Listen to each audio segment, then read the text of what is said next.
among our friends and more among our acquaintances, more love at home, and more love in our marriages. Movies and songs that capitalize on that love between couples is shown often. It become major hits. The world needs love. How many husbands are there that say they love their wives? But how do we know that they really are living in a love for their wife? Ezekiel 33:31 says, "So they come to you as people do. They sit before you as my people, and they hear your words, but they do not do them. For with their mouth they show much love, but with their hearts pursue their own gain." Proverbs 20, verse 6, "Many a man proclaims his own loyalty, but who can find a trustworthy man?" In other words, who lives up to their claim? And who lives up to that love? It's easy to profess love, but where's the proof? How can we know that we're loving in the way that God commanded us to love? Well, there's a brilliant description for us in 1 Corinthians 13. Unfortunately, we use our word love in all kinds of ways, don't we? It's on a big playing field. We love the latest bestseller book. We love our children. We love pizza. We love our spouse. We talk about falling in love and out of. But if love is just a feeling, why are we commanded in the Scriptures to love? If it's expressed, though, in actions, then we understand why it's commanded. I think we'd be better off served to use the word less in reference to things and restrict our use as much as possible to people and God. God foremost, and then one another.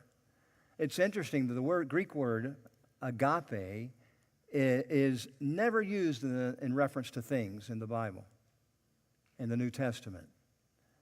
But the verb is used in like the love of Christ's return. But even there, often it's used when it's used not in relationship to God or not in relation to one another. It's used in a negative sense of how that people love things. They love money. But when it says the love of money is the root of all kinds of evil, that's not the verb, so that is talking about, it's using a completely different word, and not agape. So men love darkness, that's agapao, that's the Greek word. They love darkness rather than light.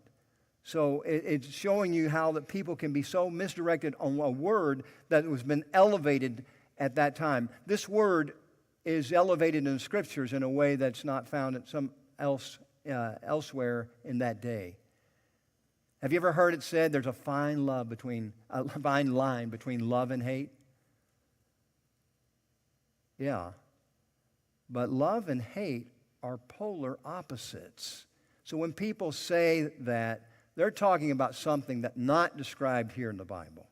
They're talking about that kind of love that you find in domestic abuse. That kind of love that sometimes ends in homicide. It's that love that they love to possess somebody and to control somebody. And when that doesn't happen, hatred sets up shop in their heart. This is not the love that we talk about here. It may be in a song somewhere, it's not in here.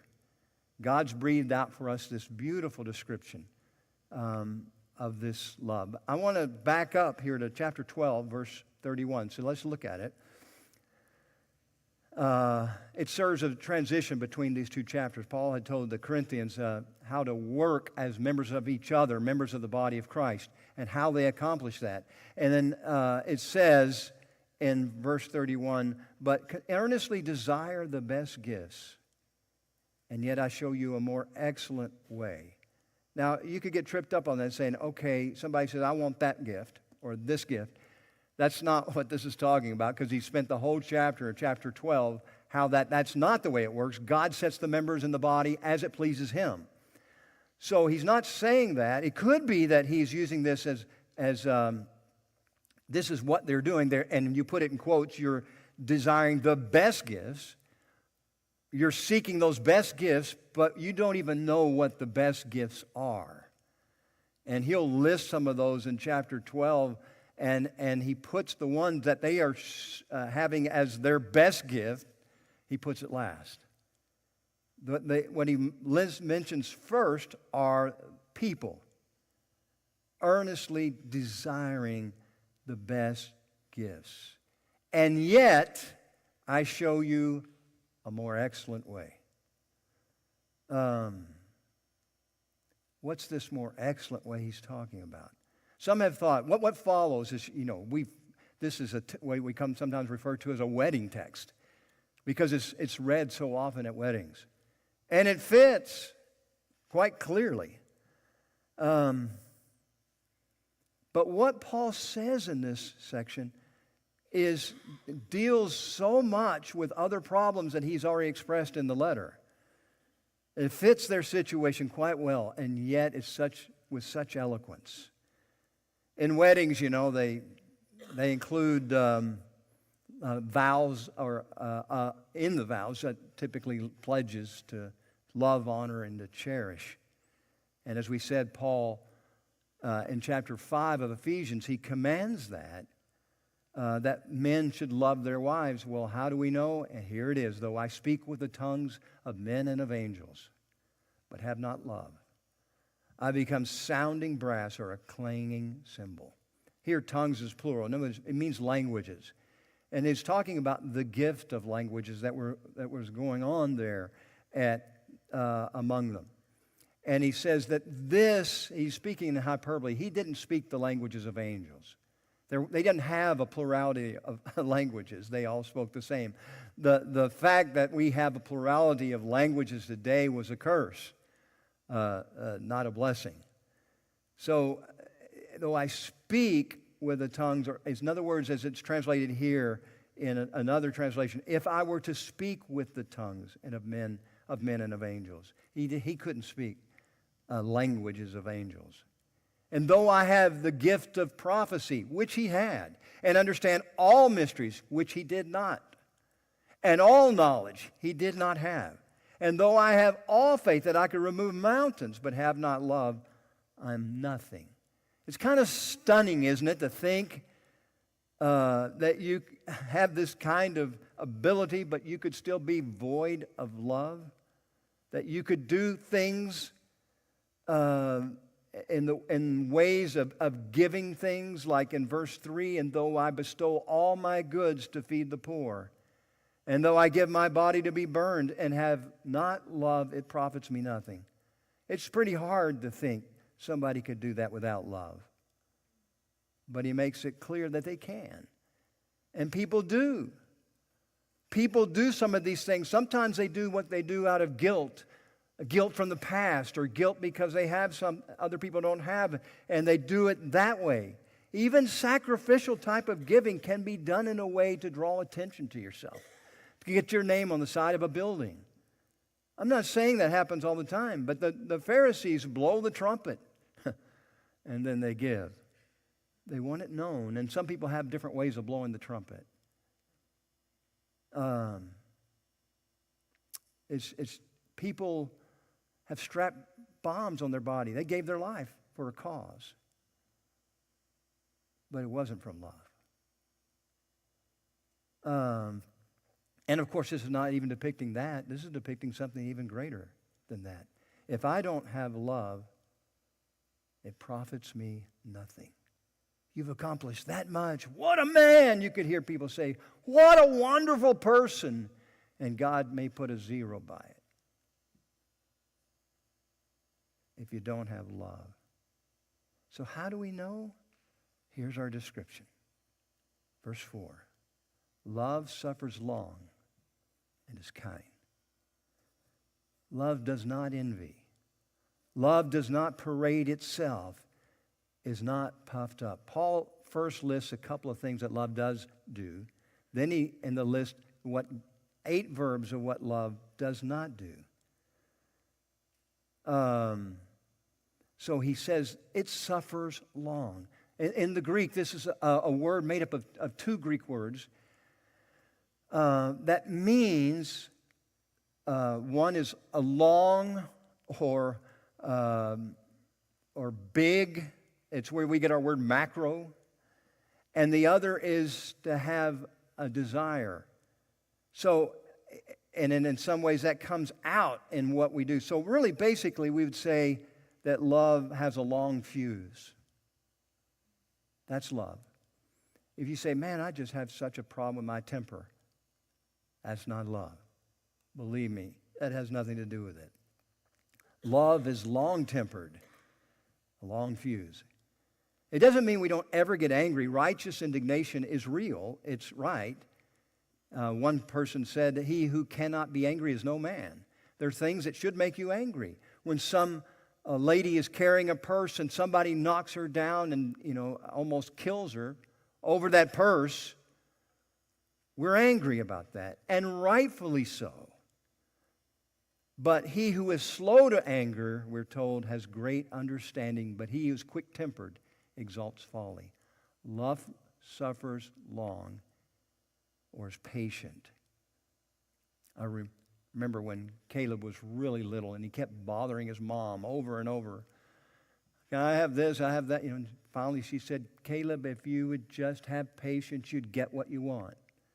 And then he said, I want patience. Thinking it was some magic Aladdin's lamp or something. Paul encouraged the Thessalonian saints to warn the disorderly, comfort the faint-hearted, be patient with everyone. That's the hard part, is being patient with everyone. Because everyone has hang-ups. Everyone has some sharp edge somewhere. Everyone has and says some annoying things at times. And we have to be patient. And usually the closer they are to you, the harder it is to be patient. Paul writes to the Colossians, telling them to bear one another, forgiving one another. If anyone has a complaint against another, just as the Lord forgave you, hold it against them. That's how we would have written it. But it doesn't say that. As the Lord has forgave you, so also do you. If you have no patience for others, then that means you have no love at that point, at least that point in time. It doesn't mean you can't lose patience with someone you love, but if you lose the patience and you're not long-suffering with them, you're not walking in love toward them. Someone has said, it is no chore for me to love the world. My only real problem is my neighbor next door. It's when we put it into practice in reality. It's so easy to say, to people, I love them. I love everyone. Let's see it in action. Love is patient and is kind. There seems to be a progression here from exercising patience and moving on toward it. It's beyond just being patient. It's kind. Patience suggests the negative side, but kindness is on the positive side, where you're actually doing something for them. When these annoying people do something you put up with, not only do you put up with it, you show them kindness. That's where it becomes more of a challenge. Constant kindness can accomplish a lot. Like the sun melting the ice on the road. That's that constant kindness. After a while, it begins to work. And you see it melting the heart of the hardest heart. Love is kind. Not just to those who are kind. The Lord said, love your enemies and do good and lend expecting nothing. And your reward will be great and you will be sons of the Most High. For He Himself is kind to the ungrateful and wicked. Think of that. All that God does to people who blaspheme Him, to people who ignore Him, to people who never tell Him thanks for anything, who fight against him even. And yet he's kind to them. Now we're going to look at, this is kind of what it does. Love is kind. This is exactly what we need to find among ourselves. Kindness. Kindness and how it moves us in ways and moves others. Kindness has moved my heart so many times. If I've said something, I remember on one occasion I was saying something to Martha, which she deserved. No, that was a joke. And I remember she looked at me and just kept doing what she was doing. And I felt horrible. If only she would have snapped back, it would have helped me. But she didn't. And I felt awful because that's what kindness does to us. We don't understand the power of kind words. Somebody who's broken spirit, you've known what it's like to have a problem in life, and you're dealing with it, and somebody says just the right word at the right time, and it just moves you and breaks through. From the fruit of his lips, a man is filled with good things, as surely as the work of his hands reward him. Anxiety in the heart of man causes depression, but a good word makes it glad.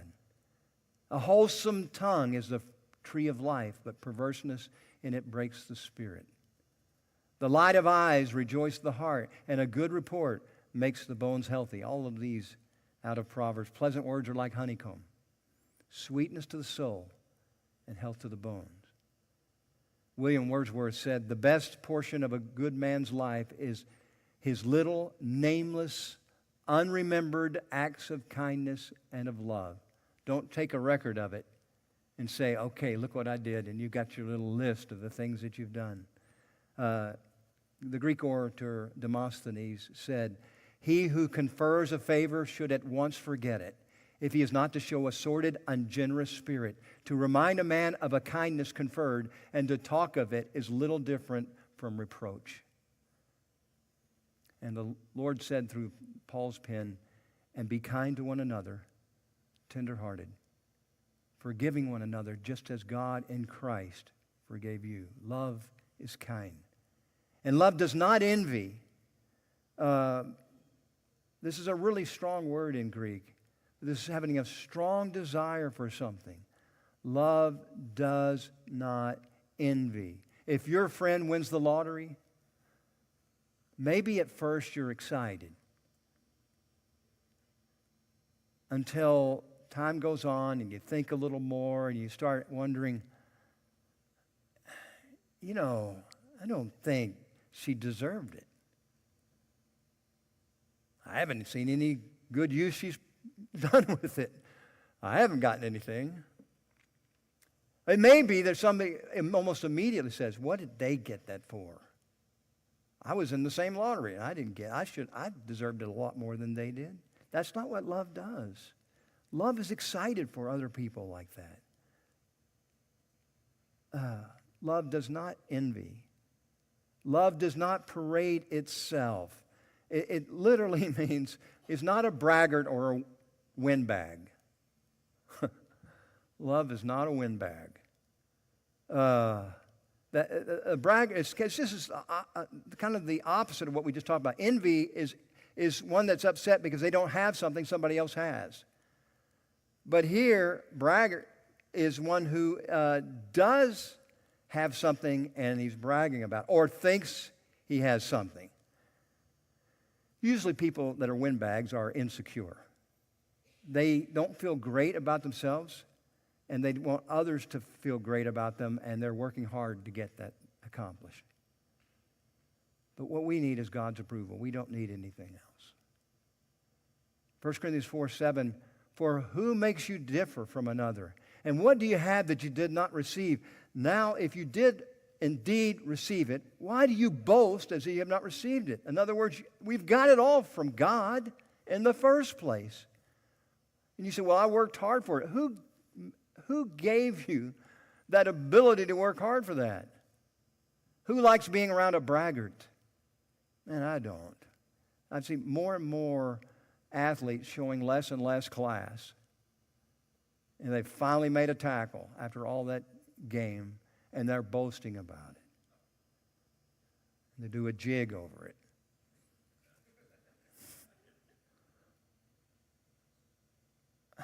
I read about a minister who walked up to these boys, and they were all talking about this around a dog, and they said, you know, whoever told the biggest lie gets the dog. And the minister said, wow, my. He says, when I was a little boy like your age, I never told a lie. And one of the little boys stepped up and said, he gets the dog. So self-praise is like fingernails on the chalkboard. Let another man praise you and not your own mouth, a stranger and not your own lips. Proverbs 27:2. Will Rogers says, get someone else to blow your horn and the sound will carry twice as far. But this is not what this is telling us. We're not trying to get somebody to blow our horn. Someone has said that the man who sings his own praises always gets the wrong pitch. Love doesn't boast. And love is not puffed up. Knowledge puffs up, but love edifies. This is a word, it's talking like about hot air. It's kind of what we think of, just full of hot air. I remember being at a Mexican food restaurant, going to the bathroom, and I washed my hands, and there was the blower, the dryer. And just before I pushed it, I saw what was on it. It was written on there, for a message from the boss, push button. Just hot air. And this is not love. It's not somebody who's arrogant. Love is not puffed up. Does not behave rudely. The word here means dishonorably or in an ill-mannered way. These are people who take great pleasure in the fact that they just tell people what they think. I just tell people what I think. Well, how about being careful with that? People think they have the gift of rebuke. And I think what they need to realize is that this is something that when something needs to be said, there's a way to say it.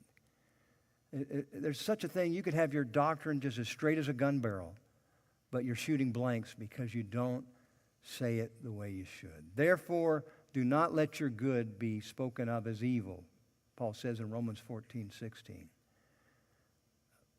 What do you think about people being rude today? You think people are ruder today than they ever were as a society? According to Rasmussen, a nationwide survey, said 77% of Americans are getting ruder. That was the poll taken. I don't really know what the other 23% where they're spending their time. It seems to be pretty clear to me. Love does not act rudely and does not seek its own. Paul said each of you should not be looking merely on your own things, but also on the things of others. Paul talked about Timothy. He said, I don't have anyone like him who will naturally care for your estate. His desire is for you. And this is what love doesn't do. It's not provoked. It's not something that, it doesn't mean that you don't eventually get angry over something that stirs you. But this is provoked for evil. And it says it thinks no evil. It just doesn't think that. That's what's so nice about a baby. Baby's not even sitting there wondering whether you're a good guy or a bad guy, or he doesn't even have to think about those things. Now, this is not the idea, this is really important to understand. When it says thinks no evil, it's not that old, what was the monkey, that, hear no evil, see no evil, think no evil. It's not that where you're just naive. That's really not really the probably the proper way of translating this. It doesn't keep a record of wrongs, is what it means. Love doesn't keep a record. See, there they do again. There they go again. There they go again. does not rejoice in iniquity. Love does not rejoice in unrighteous deeds that are done. You could even say there's schadenfreude that doesn't fit here, where you're excited about somebody's downfall. But rejoices in the truth. Or you could translate this, rejoices together with truth. That's what love does. It bears all things, believes all things, hopes all things, endures all things. This is, again, this should probably be translated, and maybe your translation has this. It always bears, it always trusts, it always hopes, it always endures. It's not believing everything, but it always is trusting. It has that. It always endures. That's true love. The REB translates that there is nothing love cannot face. There is no limit to its faith, its hope, its endurance. This is the kind of love that the world needs. Love never fails. But whether there are prophecies, they'll fail. Whether they're tongues, they will cease. It doesn't mean the prophecies won't come to pass. He's talking about the gift of prophecy, the gift of tongues. They will cease. Whether there's knowledge, and he talked about earlier the gift of knowledge, it will vanish away. And then he concludes in verse 13, and now abides faith, hope, love, these three. But the greatest of these is love. God, who is love, created man in his image, and we are capable of loving. And this is what God wants to see in our life. But we can't have that love without Christ. We have to have our connection to God through His Son. And when we get that connection, then we're a child of God, and He pours out His love into our hearts so that we're capable of loving. I would say it's time for a change. Someone says we always do what we've always done, then we're always going to get what we've always gotten. And we don't need that. Except the Lord build the house, they labor in vain who build it. That love is the adhesive here that keeps things together. Marriage is to be honored by all. And it's a wonderful institution in which God has given us of expressing, one way of expressing that love. And there's actually some here who would like to have that opportunity to express their love toward each other.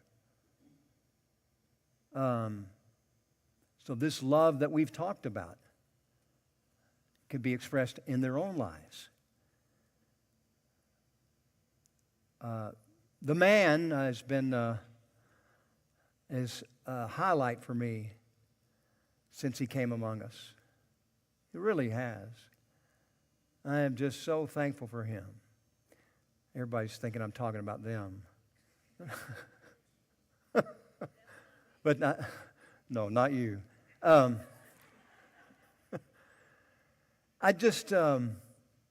It's just been wonderful. And then he brought a woman here as his date. And I was impressed with her the moment I saw her. She's just been such a delight. And so they would like to honor us by allowing us to witness the joining of their lives together in the presence of God.